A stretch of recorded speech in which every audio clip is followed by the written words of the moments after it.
Une personne pénible qui a tendance à couper les cheveux en quatre, on dit d'elle en allemand qu'elle est pingelig. Pingelig, cela vous rappelle quelque chose? Je pense que non. Cependant, ce mot vient du français. Quelqu'un qui s'habille très bien, il est tiré à quatre épingles. Épingle et pingle, pingelig. De cette même personne, on dira aussi qu'elle est petite, un mot adorable. Petite. Jadis, on le disait de quelqu'un qui ne savait pas se décider, qui hésitait, qui ne disait rien d'autre que peut-être, petite.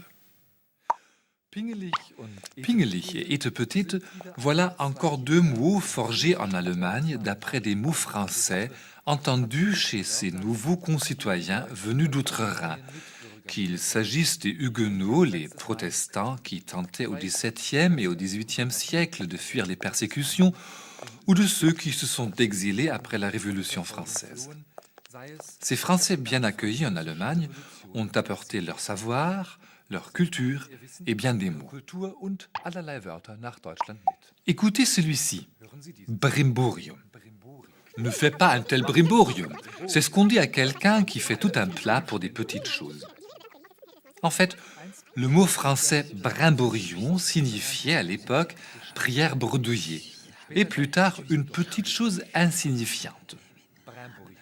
Ce mot aujourd'hui oublié de brimborion vient, lui, de bréviaire, un recueil de prières brèves.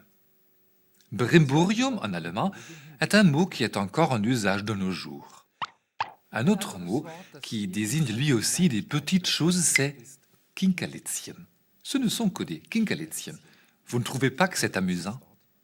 On présume que cela viendrait possiblement de quincaille, estropié et garni du suffixe chen, qui, en allemand, indique le diminutif.